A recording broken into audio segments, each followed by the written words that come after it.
Vladimir Putin is afraid, even if he would never admit it in public. As Russia's president, he is obsessed with preserving the strongman image that has served him for so many years, so any sign of fear is hidden behind carefully staged propaganda. Yet behind the cameras, his old KGB instincts have turned into full-blown paranoia, pushing him toward increasingly strange measures that go far beyond simple self-protection.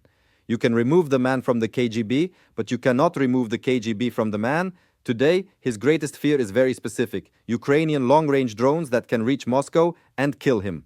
Putin is convinced that death is flying toward him on Ukrainian wings, so he has devised a bizarre and highly complicated solution.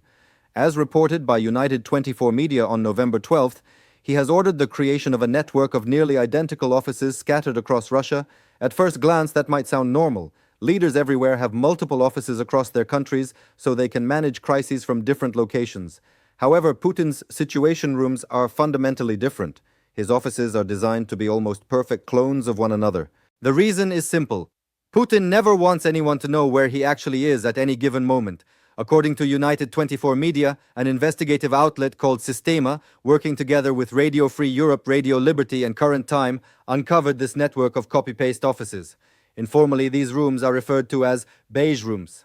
They are built to very strict standards so that Putin can maintain full control over his environment and his image. Sistema says it has identified at least 3 such beige rooms and has learned to recognize specific visual clues that reveal when one of these fake offices appears on camera. Door handles, decorative lines, wall seams, the type of folders, the legs on television stands, ventilation holes, and even writing pads have become critical markers.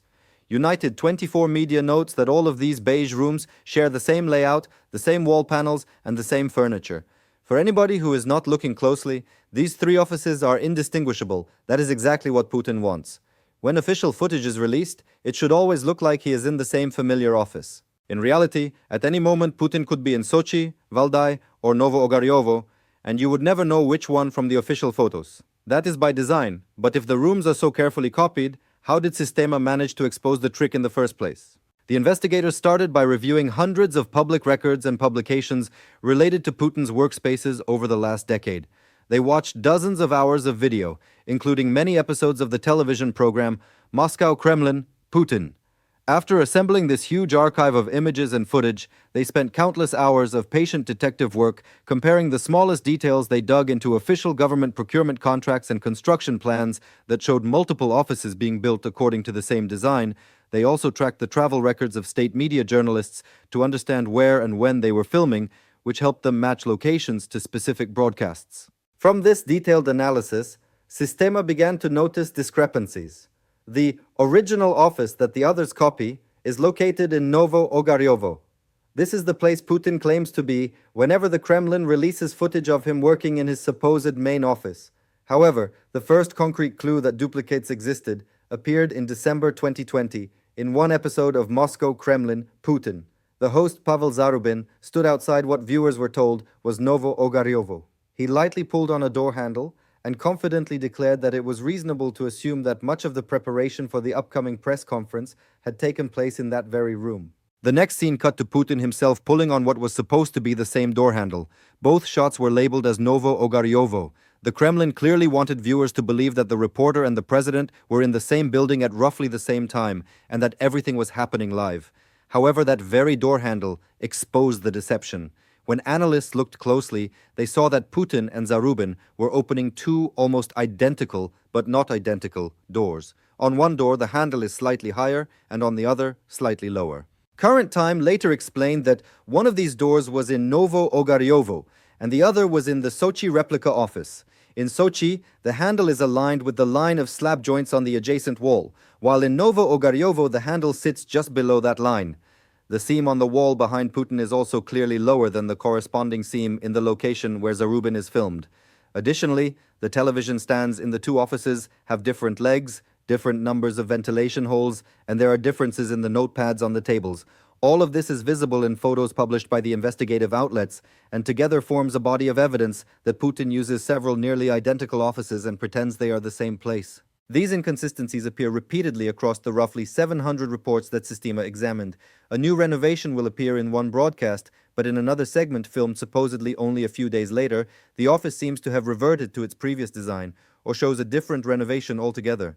The publication Projekt had even reported on duplicate offices back in 2020, which prompted the Kremlin to issue an angry denial, calling these claims an information attack.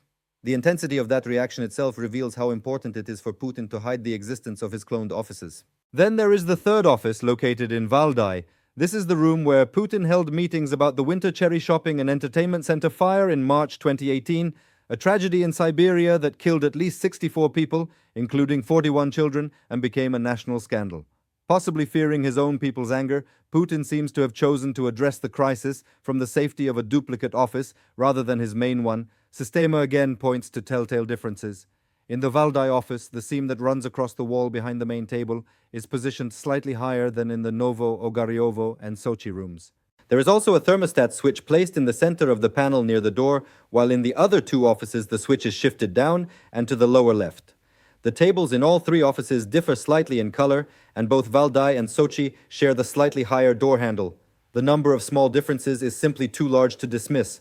No matter how loudly the Kremlin denies it, the evidence shows that Putin has multiple cloned offices around Russia. These three are simply the ones that have been conclusively identified.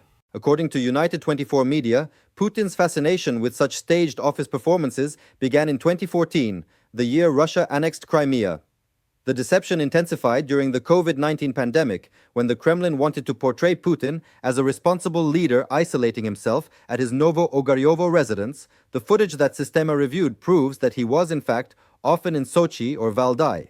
On top of everything else, this means he was violating his own public health restrictions while pretending to follow them. Over time, the construction and operation of these fake offices became part of formal Russian state procedures. The investigation concludes that using cloned rooms and lying about Putin's real location has become an institutionalized practice that shapes logistics and protocol.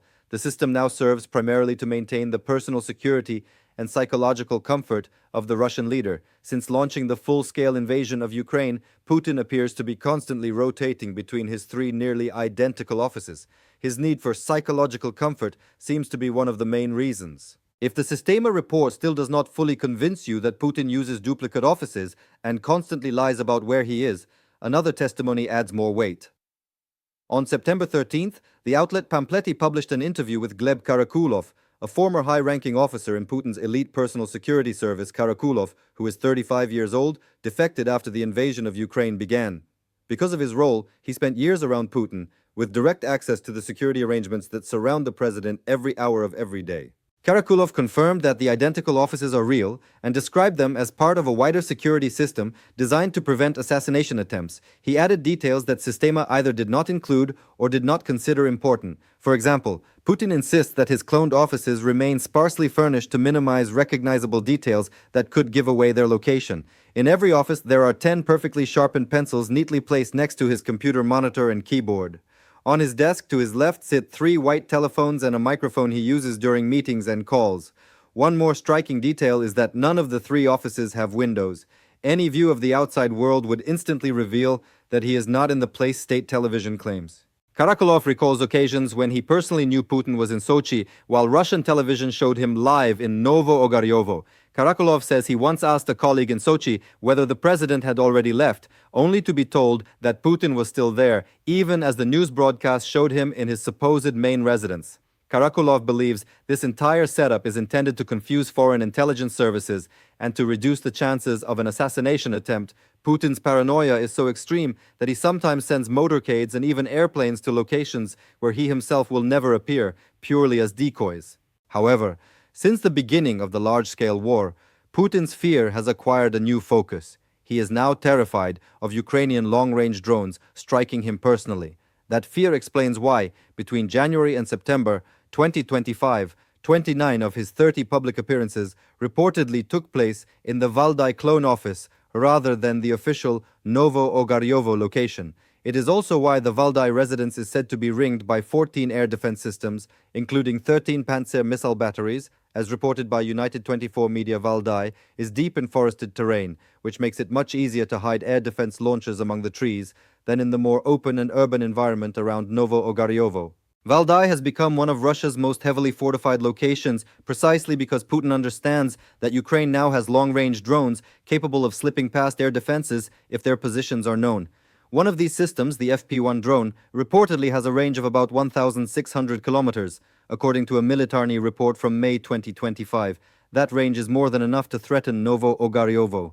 Combined with the difficulties of hiding air defense systems in a densely populated area near the capital, that residence is far more vulnerable than the wooded fortress at Valdai. Ukraine has already demonstrated its ability to strike deep into Russian territory by placing Moscow under what amounts to a drone siege multiple times. The most recent wave came toward the end of October, when Ukrainian drones hit the capital area on 3 consecutive nights, closing airports and destroying military and industrial targets. The Guardian reported on October 29th that these attacks were used to send a clear message to Putin that even Moscow is not a safe haven. It is easy to imagine that if Putin had remained in his capital compound, some of those drones would have been aimed directly at him. The clone offices are not only meant to mislead Ukraine and foreign intelligence, they also serve a domestic propaganda purpose. For the average Russian watching state television, Putin appears to work from his Novo Ogaryovo office, portrayed as his stable seat of power. Constantly showing him in the same room is intended to soothe the population, to imply that their president is calm, confident, and unafraid of Ukrainian strikes. In reality, that narrative is a lie designed to minimize the perceived danger of Ukrainian drone attacks on Russian soil. If the leader seems fearless, ordinary citizens are encouraged to feel the same way. If they are not afraid, they are less likely to pressure Putin to end his brutal war. Yet fear is precisely what drives almost all of his security decisions since the invasion began. The 3 duplicate offices are only one visible manifestation of this deep paranoia. Karakulov also describes how Putin refuses to use an object that most modern people consider indispensable, a mobile phone. The defector told the Canadian Broadcasting Corporation that he has never seen Putin with a cell phone. All information reaches the president through carefully filtered channels, delivered by trusted people around him. Putin lives in an information bubble, isolated from reality, and constantly reassured by loyal subordinates who tell him what he wants to hear, not what he needs to know. Other signs of his paranoia are even more dramatic than a set of nearly identical windowless rooms. In October 2024, The Independent reported that Putin had ordered the demolition of the Botarov-Ruchi mansion in Sochi, a luxurious residence overlooking the Black Sea that was once one of his favorite vacation spots. After Ukraine intensified its drone and missile attacks on Russia's Black Sea fleet and surrounding infrastructure, Putin apparently decided that the palace had become too dangerous. Rather than risk a Ukrainian drone destroying it and turning the ruins into a propaganda victory, he had the building bulldozed. Before the demolition, which appears to have taken place around May 2024, Putin had already stopped visiting the mansion for about 7 months. He had once spent 37 days per year at this estate, often in the company of his secret partner, Alina Kabaeva. Now it is gone, destroyed not by Ukraine, but by Putin's own fear. Some of his security precautions are more conventional and easier to understand. Pampletti reports, citing the Moscow Times, that Putin has worn a bulletproof vest at every public event since at least 2023, following recommendations from his presidential security service. That may be excessive, but for a leader at war, it is at least logical. The same outlet reported in the summer of 2024 that Putin's personal security apparatus had expanded significantly since Ukraine gained the ability to hit Moscow with long-range weapons. An anonymous official said that the Kremlin treats his protection with the utmost seriousness and described an army of visible and invisible guards constantly shielding him. Then, however, his precautions veer back into the strange. Several outlets claimed that during his August meeting with United States President Donald Trump in Alaska, Putin's security detail included a very unusual briefcase. According to reports summarized by the Economic Times on August 18th, this suitcase is used to collect and transport Putin's excrement so that no foreign intelligence service can analyze it for signs of illness. French reporters from Paris Match claim that such a procedure has been in place at least since his 2017 visit to France. They also say that Putin prefers to use only portable toilets during foreign trips rather than local bathrooms, again out of fear that somebody might examine his biological waste. These particular claims come mainly from tabloids and should be treated with caution. Still, when seen alongside everything else, they strengthen the picture of a leader consumed by paranoia, from clone offices and decoy motorcades to demolished palaces, windowless rooms, an information vacuum, and possibly even a poop briefcase. We see a man who is terrified of the consequences of his own actions in Ukraine and is constantly trying to escape them. For all the power Putin holds, the exposure of his secret cloned offices shows that he lives every single day in fear of being found and targeted. He has good reason to worry. If he ever stays in one place for too long, Ukrainian drones may eventually arrive. At the same time, he faces an enemy he cannot outmaneuver with security tricks: time. His war of attrition against Ukraine is faltering under the weight of external pressure, economic strain, and growing military failures. The deadline for a Russian victory is drawing closer, and his window of opportunity is closing. To understand how that clock is ticking down and how Putin's strategy is falling apart, watch our next video, and remember to subscribe to the Military Show for more in-depth coverage of Putin's bizarre antics and Russia's collapsing war effort. Thank you for watching.